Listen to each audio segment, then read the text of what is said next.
Mega ഷോയിലൊക്കെ ടൈറ്റില്ല. പിന്നെ mega ഷോയിലൊക്കെ മൊത്തം ടൈറ്റിലാണ്. അരമണിക്കൂർ ടൈറ്റിൽ തന്നെ കാണിക്കും. അതെങ്ങനെ സംഭവം? അതെന്ന് പറഞ്ഞാൽ ഭയങ്കര ഒരു സ്റ്റോറി ബോർഡാണ്. ഞങ്ങൾ കാണിക്കുന്നത് എന്തെന്ന് പറഞ്ഞാൽ ഇന്ത്യയും ബ്രിട്ടീഷ് ഉണ്ടല്ലോ, ബ്രിട്ടീഷുകാർ തമ്മിലുള്ള യുദ്ധമാണ്. ബ്രിട്ടീഷുകാർ വന്ന് ഇന്ത്യ പിടിച്ചടക്കുന്നതിനുള്ള യുദ്ധമാണ്. പിന്നെ എങ്ങനെ പൊളിയാതിരിക്കും? ഇന്ത്യയിൽ വന്ന് ഇന്ത്യ പൊളിക്കാൻ നോക്കി കഴിഞ്ഞാൽ അല്ല ചേട്ടാ, ടെൻഷൻ വേണ്ട കേട്ടോ. നീയേ എല്ലാം കഴിച്ചായിരുന്നു?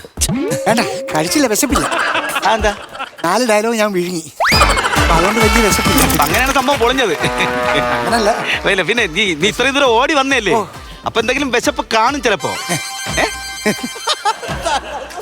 അന്ന് തല എറിയുന്നേ? ഞങ്ങളുടെ നാട്ടിൽ തല എറിഞ്ഞാൽ വിശപ്പുണ്ടെന്നാ. ഒരു കാര്യം ചെയ്യ്, കഴിക്കാൻ വല്ല ഇരിപ്പുണ്ടോ? ഇല്ലെങ്കിൽ വേണ്ട, ഇല്ലെങ്കിൽ വേണ്ട. ഞാനൊരു ഓംലെറ്റ് ഉണ്ടാക്കി തരട്ടെ? വേണമെന്നില്ല. അല്ല, ഉണ്ടാക്കും. ഒരു ഓംലെറ്റ് എടുക്കാം. എടുക്കട്ടെ, നീ ഉണ്ടാക്കി. നിർബന്ധമൊന്നുമില്ല. ചേച്ചി, കുരുമുളക് ഇടണേ, കുരുമുളക്. പണ്ടേ ബ്രിട്ടീഷുകാർക്ക് കുരുമുളകിന്റെ അടുത്ത് ചെറിയ താല്പര്യമുണ്ട്. ചേട്ടാ വേണ്ട ചേച്ചി, വേണ്ട വേണ്ട വേണ്ട. അങ്ങനെ നമ്മളെ ഇന്ത്യക്കാരെ കുരുമുളക് വന്നിട്ടുണ്ട് കേട്ടാ. ചേട്ടാ അപ്പം എടുക്കണ്ട, അത് എടുക്കട്ടെ? അതുണ്ടോ? എന്നാ അപ്പം കൊടു. ഇവന് സത്യം പറഞ്ഞാൽ കപ്പമാണ് കൊടുക്കേണ്ടത്. അതെ, അപ്പം കഴിക്കുമ്പോ നമ്മള് ബ്രിട്ടീഷുകാരെ ഓർക്കണം. അതെന്തിന്? ഈ അപ്പത്തിനകത്ത് ഈസ്റ്റ് ഉണ്ടല്ലോ. ഈസ്റ്റ് ഉണ്ട്. അതിന് ഈസ്റ്റ് അവരുടെ അല്ലേ, ബ്രിട്ടീഷുകാരുടെ. അതെങ്ങനെ? ഈസ്റ്റ് ഇന്ത്യ കമ്പനി കേട്ടിട്ടില്ലേ? എല്ലാം നിന്റെ മെഗാ ഷോ പൊളിഞ്ഞത് കേട്ടോ. അപ്പം ഇല്ലേ? അപ്പം ഇല്ലെങ്കിൽ പൊറോട്ട കഴിക്കുമല്ലേ? എന്തായാലും കുഴപ്പമില്ല. കഴിക്കും. ടെൻഷൻ വേണ്ട. പാഴ്സൽ മേടിച്ചു വെച്ചല്ലേ, ഞാൻ നോക്കിയില്ല. നിന്റെ വീട് എവിടെ? നിന്റെ പരിപാടി എങ്ങനെ ഉണ്ടെന്നല്ല ഞാൻ ചോദിച്ചത്. സ്ഥലം ചവറയാണ് സാർ. സ്ഥലം ചവറയിലാണ്. വീട്ടിലാരൊക്കെ ഉണ്ട്? വീട്ടില് അച്ഛൻ ഉണ്ടായിരുന്നു, നേരത്തെ മരിച്ചുപോയി. നിന്റെ അച്ഛൻ ഈ പരിപാടിയിലുണ്ടായിരുന്നു? പിന്നെ എങ്ങനെ മരിച്ചത്? അച്ഛനെ കവിത എഴുതി കൊടുത്താ മരിച്ചത്.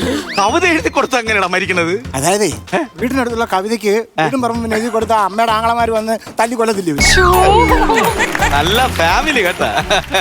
വേറെ ആരൊക്കെ ഉണ്ട് വീട്ടില്? വീട്ടിൽ പിന്നെ അമ്മയുണ്ട്, 2 പെങ്ങന്മാരുണ്ട്, കെട്ടിച്ചു വിട്ടു. പിന്നെ ഞാൻ മാത്രമേ ഉള്ളൂ. തന്നെ? നീ കല്യാണം കഴിക്കില്ലേ? കല്യാണം കഴിക്കണം. ഇതിനകത്ത് ഈ പ്രോഗ്രാമിന് കിട്ടുന്ന പൈസ കൊണ്ടൊരു വീടൊക്കെ ഉണ്ടാക്കി സുരക്ഷിതമായിട്ട് ഒരു കല്യാണം കഴിക്കണം. അപ്പൊ ഈ ജന്മം കല്യാണം ഇല്ല.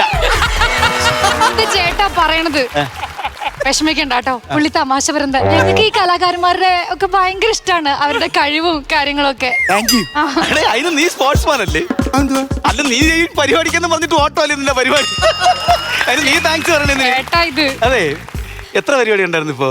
5 പരിപാടി ഉണ്ട്. അപ്പൊ തുടങ്ങിയതല്ലേ ഉള്ളേ? 25 കിലോമീറ്റർ ഓടി. അല്ല, ഈ അമ്പലത്തിൽ നിന്ന് എന്റെ വീട്ടിലോട്ട് 5 കിലോമീറ്റർ ഉണ്ട്. അപ്പൊ 5 പരിപാടി എന്ന് പറയുമ്പോൾ 5 5 25 കിലോമീറ്റർ ഓടി. നീ ഒരു കാര്യം ചെയ്യും, ഈ സീസണിൽ ഒരു 20 പരിപാടി കളിക്കണം. അതാകുമ്പോ 100 ഓടി എന്ന് എനിക്ക് എല്ലായിടത്തും പറയാം. എന്തുവാ ചേട്ടാ വിഷമിക്കണ്ട കേട്ടോ. ഞാൻ പറഞ്ഞില്ലേ, ഞങ്ങൾക്ക് ഈ കലാകാരന്മാരെയൊക്കെ ഭയങ്കര ഇഷ്ടമാണ്. പ്രത്യേകിച്ച് എനിക്ക് പാട്ടുകാരെന്ന് പറഞ്ഞ ജീവനാ.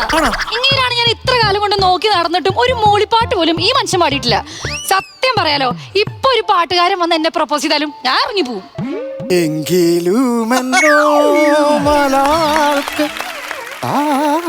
താമസിക്കാനെൻ കരളി തങ്ക കിനാവ് കൊണ്ടൊരു താജ്മഹൽ. താജ്മഹലിന്റെ പണി കഴിഞ്ഞു.